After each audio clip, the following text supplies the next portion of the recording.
안녕하세요. "어떤 일로 연락 주셨을까요?"에 대한 번역 등록 가사법 형사법 전문 변호사 지재훈 변호사입니다.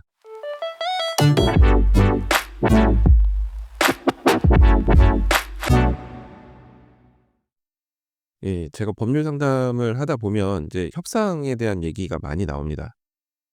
"변호사님, 제가 어느 정도까지 상대방에게 제시해야 될까요? 혹은 상대방이 이렇게 얘기하고 있는데 제가 어떻게 대응해야 될까요?" 이런 식으로 질문을 주시는 경우가 많은데요. 사건 종류를 불문하고 이혼이든 손해배상이든 기타 형사 합의든, 협상은 상당히 중요한 요소입니다. 많은 분들이 법원이나 경찰서까지 가지 않고 좋게 좋게 끝내려고 하시고, 시간도 들고 비용도 들고 하니까요. 그리고 제가 일단은 법률 상담을 드릴 때 어쨌든 최대한 소송을 피하고 사건을 조기에 원만하게 종결시키는 걸 목표로 상담을 드리는 걸 제가 목표로 삼고 있기 때문에 이제 그걸 보시고 저한테 상담 요청을 주시는 분들이 상당히 많습니다. 네. 그래서 오늘은 '협상의 끝이 어디인가.'라는 주제로 한번 이야기를 해 보려고 합니다. 그러니까 협상이 가능할 때 그리고 불가능할 때가 있는데 과연 어떻게 협상을 해야 하는지에 대해서 좀 얘기를 드리려고 해요.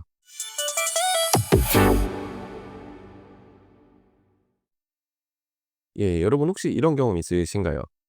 '이 정도면 합리적인 조건 아닌가.'라고 생각해서 상대방에게 얘기를 했는데 상대방이 꿈쩍도 안 하는 상황. 혹은 이미 누군가의 상담을 받고 이 금액 이하로는 절대 안 된다고 단단히 마음을 먹고 있는 사람을 상대로 이제 돈 얘기를 꺼내는 경우요. 예. 이럴 때 과연 어디까지 언제까지 협상을 계속하고 언제 적당한 선에서 손을 떼야 될까요? 예. 오늘 이 이야기에 대해서 함께 고민해 보도록 하겠습니다.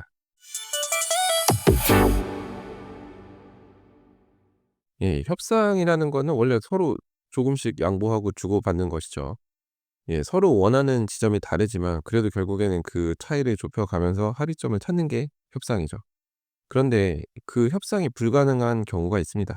그러니까 바로 상대방이 이미 특정한 금액이나 조건을 확신하고 있을 때입니다. 어 특히나 위자료 같은 경우가 그런데요. 그러니까 누군가한테서 얘기를 잘못 듣고 "이런 사건의 경우에는 합의금이나 위자료로 얼마를 받을 수 있다."라고 얘기를 듣고 확신을 하고 있을 때 받아들이기 힘든 금액을 제시하면서 "이 금액 이하로는 절대 나는 합의 안 해줄 거야."라고 얘기하시는 분들이 계세요. 이런 생각을 굳게 가진 분과는 협상이 거의 불가능합니다. 그러니까 협상이라는 거는 조정이 가능해야 되는데 이미 나는 이 금액이 절대적인 금액으로 머릿속에 들어가 있는 사람이 있다면 어떤 논리를 펼쳐도 쉽게 흔들리지 않을 겁니다. 많은 분들이 이거 놓치시는 게 있는데 협상이 깨졌을 때 결국에는 이 사건을 가지고 법원에 가야 돼요. 그럼 법원에 가려면 혼자 소송을 진행할 수 있느냐 일단 그걸 따져 봐야 되고, 혼자 소송이 진행이 어려운 경우에는 변호사 선임 비용, 그리고 법원까지 갔을 때 이제 대부분의 경우 본인이 원하는 금액보다 적은 금액이 인정될 수밖에 없습니다. 그러니까 결국에는 과실상계든 뭐든 해서 깎이게 돼요. 그러면은 지금 본인이 얘기하는 금액에서 변호사 비용 빼고 과실상계가 됐을 때 과연 얼마가 남을지를 생각을 해 보셔야 되는 거죠.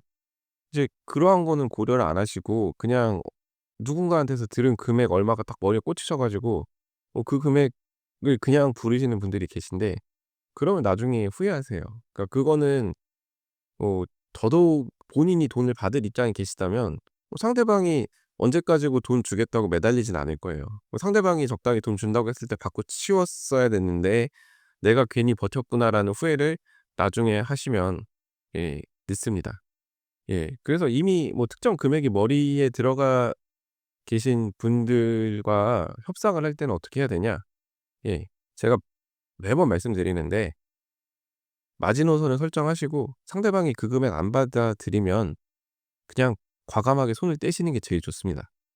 그런 원칙을 설정하지 않고 협상에 그냥 나서시면 계속 끌려다닐 수밖에 없어요. 그러니까 협상에서 제일 중요한 건 원칙을 세워 놓는 겁니다. 그리고 절대 양보할 수 없는 선을 딱 정해 놓으시는 거죠.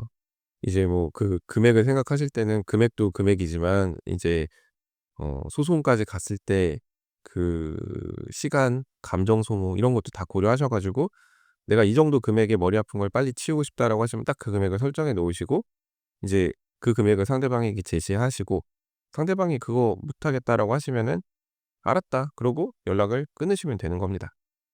예를 들어서 이혼 재산 분할을 둘러싸서 협상을 하고 있다고 한번 생각을 해 볼게요. 그러니까 제 입장에서 3억 원 정도를 재산 분할 받는 게 합리적이라고 생각을 하는데 상대방은 1억 억만 줄 수 있대요. 이 경우에는 어떻게 협상을 해야 될까요? 이제 뭐 소송까지 갔을 때 "3억 이상의 금액이 당연히 인정될 거다."라고 하시면은 뭐 더 이상 얘기할 게 없겠죠. 소송 가시면 돼요. 그런데 뭐 이제 3억 이라는 금액이 소송까지 갔을 때 100% 받을 수 있는 금액이 아니라고 하면 쪼끔은 깎으셔야죠. 근데 이걸 이렇게 말씀을 드리면 "그럼 어디까지 깎아야 되냐?"라고 말씀을 하시는데 그건 정말 본인에게 달린 문제입니다. 그러니까 본인이 얼마를 받고 끝냈을 때 아쉬워하지 않을지를 생각을 하셔야 돼요. 이 금액 제시했는데 상대방이 안 받아들이면 뭐 죽이 되든 밥이 되든 소송으로 가겠다라고 생각하시는 금액, 그 금액을 상대방에게 제시를 하셔야 된다는 거죠. 근데 인제 "그래서 그게 얼만데요, 변호사님?"이라고 하시면 참 대답해 드리기가 난감합니다. 이게 이제 소송까지 갔을 때 특히나 뭐 이혼 소송 같은 게 1 년, 2년 이어졌을 때 힘든 거는 막상 겪어 봐야 알거든요. 그리고 또 어떤 분들은 1 년, 2년 고생해서 제가 뭐 "얼마라도 더 받을 수 있으면 뭐 그거 충분히 견딜 수 있어요."라고 말씀하시는 분들도 계시고, 그래서 인제 본인이 도저히 결정을 못 하시겠다라고 하면 이제 뭐 상대방 제시한 금액을 그냥 마지노선으로 삼으시면 돼요.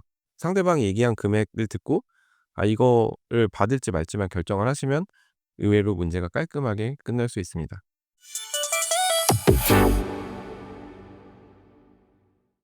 근데 여기서의 문제는 혹시나 하는 마음이 생기는 거죠. 여기서 쪼끔만 더 얘기하면 뭐 '상대방이 양보하지 않을까?' 아니면 '얘기를 좀 잘 해 보면 뭐 금액이 좀 조절이 가능하지 않을까?'라는 그 혹시나라는 생각이 드실 수 있는데 마지노선을 한번 정해 놓으셨으면 그 혹시나라는 생각은 접어 두시는 게 좋습니다. 그리고 상대방이랑 얘기를 해 봤을 때 도저히 뭐 상대방한테 씨알도 안 먹히겠다 생각이 드시면 상대방이 이미 단단한 결론을 내린 상태라면 그냥 연락을 더 이상 주고받으실 필요가 없어요. 오히려 계속 연락을 주고받다 보면 협상의 주도권을 잃을 수 있습니다. 그래서 더 이상 논의하는 것이 의미가 없다고 판단이 되면 과감하게 연락을 끊으셔야 돼요. 그러니까 가장 좋은 전략은 오히려 침묵일 수 있어요. 그러니까 연락 안 하면 상대방이 조급해질 수 있고 그래서 다시 상대방이 막 연락을 해 오거나 할 수 있거든요. 그리고 내가 연락 안 했는데 상대방도 연락을 안 하네? 그러면 '아 협상할 의지가 없구나.'라는 걸 확신하게 돼서 이제 불필요한 시간 낭비를 막을 수 있는 거죠. 이제 '더 이상의 연락하는 것이 의미가 없다.' 이렇게 판단되는 순간 '이건 이제 소송으로 갈 수밖에 없구나.'라고 생각을 하시면 되는 거죠.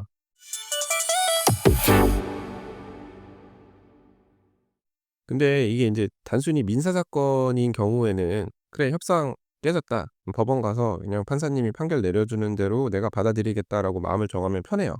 근데 이제 문제는 이게 이제 형사 사건과 엮여 있는 경우죠. 그러니까 상대방이 "이대로 안 되면 경찰서 가겠다."라고 나오면 좀 얘기가 달라질 수 있어요. 뭐 사기, 횡령, 배임, 명예훼손 뭐 이런 범죄 혐의가 걸려 있다면 협상의 전략이 쪼끔 달라질 필요는 있습니다. 그러니까 뭐 민사는 단순히 금전적 문제에서 끝나지만 형사 사건의 경우는 이제 피의자로 경찰서 가서 조사받을 가능성이 생기잖아요. 그러니까 이런 경우에는 이제 먼저 상대방의 주장이 실제로 형사 고소가 가능한 사안인지 냉정하게 한번 분석을 해야 되고, 단순한 계약 분쟁이나 금전 문제를 경찰서까지 가지고 갈 수 있는지 이걸 먼저 생각을 해 보셔야 돼요.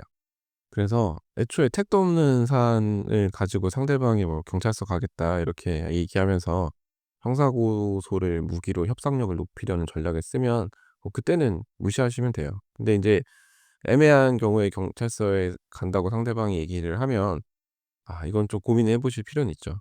그러니까 실제로 뭐 죄가 성립하지 않는다고 하더라도 경찰서에 가서 조사받는 것 자체만으로도 충분히 스트레스인데 실제 경찰서에서 뭐 "이거는 민사로 해결해야 될 사안이에요."라고 하면서 돌려보내는 경우도 많지만 요즘에는 고소장을 그냥 반려한다고 클레임을 넣는 분들도 워낙 많아서 일단은 접수를 하고 보는 경우도 있거든요. 그러니까 그러면 인제 "접수를 받은 이상 어쩔 수 없이 조사는 해야 되니까 나와서 조사를 받으셔라." 이렇게 얘기하는 경우가 많아 가지고 그러면 어쨌든 인제 귀찮은 일이 생깁니다. 신경 써야 될 일이 생기고 이게 또 형사 절차라는 게 언제 어떻게 진행이 되는지 참 불확실한 부분이 많거든요. 그러니까 인제 계속 스트레스 받은 상태로 지내셔야 되는 거죠. 그러니까 이거를 어디까지 견딜지를 고려를 해서 또 협상 전략을 짜는 게 또 하나의 포인트라 하겠습니다.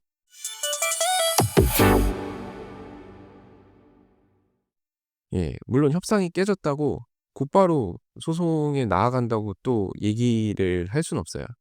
근데 인제 이 협상이 파토가 나고 소송이 제기되기까지 그 사이의 기간, 애매한 상황에 놓여 있는 그 기간이 참 힘들죠.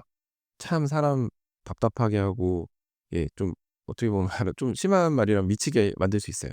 이게 뭐 본인이 소송을 제기하는 입장, 그러니까 본인이 원고가 되어서 뭔가 돈을 받아내야 되는 입장이면 예 괜찮습니다. 그러니까 그거는 본인이 인제 신경 쓰셔야 될 거는 소멸시효 도과 문제만 신경을 쓰시면 되는데, 인제 본인이 어떻게든 돈을 조금이라도 줘야 되는 입장이면 이거 상대방이 소송을 제기를 했나? 안 했나? 그럼 언제 하지? 법원에서 언제 서류가 날라오나? 아 이거 뭐 인제 등기만 뭐 날라온다고 해도 사람이 뜨끔뜨끔합니다. 아니면 인제 갑자기 '경찰서에서 연락이 오지 않을까?' 뭐 이런 생각까지 하게 되니까, 아 이런 스트레스를 과연 어디까지 견디실 수 있을지도 또 고려를 해 보셔야 돼요.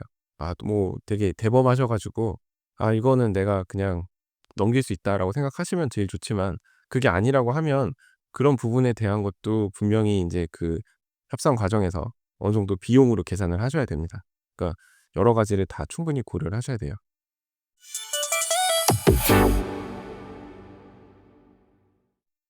예. 그래서 길게 얘기했는데, 예 오늘의 결론이 뭐냐면 마지노선을 정하시고 연락을 끊으십시오. 예. 마지노선이 넘어가면 그 연락을 과감하게 끊으세요. 협상은 주고받는 건데 상대방이 이미 마음을 굳혔으면 협상은 불가능하고요. 그리고 협상 시작하시기 전에 내가 양보할 수 있는 마지노선을 확실하게 정하시고, 그리고 상대가 절대 양보할 의사가 없어 보이면, 그리고 마지노선이 이미 넘어가 버리면 혹시나 하는 마음을 버리시고 연락을 끊으셔야 돼요. 혹시나를 버리셔야 돼요. 예. 혹시나라는 생각을 버리셔야 돼요. 그러니까 침묵이 오히려 강력한 협상 도구가 될 수 있습니다. 그래서 협상이 깨졌을 때 소송을 고려해야 되지만, 실제로 소송까지 갔을 때 어떻게 될지 현실적인 그 가능성, 결과 이런 것도 좀 따져 봐야 돼요. 그러니까 오늘의 핵심은 더 이상 의미가 없다고 판단이 되시면 과감하게 협상에서 손을 떼라, 이런 말씀입니다. 그래서 어떤 협상에 있어서도 이 원칙만 지키신다면 불필요한 감정 소모를 줄이고 효율적인 결정을 내리실 수 있을 겁니다. 근데 이제 혼자서, 특히나 이런 법률 분쟁이나 협상 자체도 처음이신 분들은 이러한 결정을 내리시기가 좀 어려우실 테니까, 예 고민되는 부분이 있으시다면 주저하지 마시고 상담을 꼭 한번 받아보셔라, 예 이런 말씀을 드립니다. 자, 오늘 제가 준비한 얘기는 여기까지이고요. 오늘도 끝까지 들어주셔서 감사합니다. 자, 다음 에피소드에서는 더 흥미롭고 유익하고 현실적인 그런 법률 이야기로 찾아뵙도록 하겠습니다. 이상 대한변협등록 가사법 형사법 전문 변호사 지태훈 변호사였습니다. 감사합니다.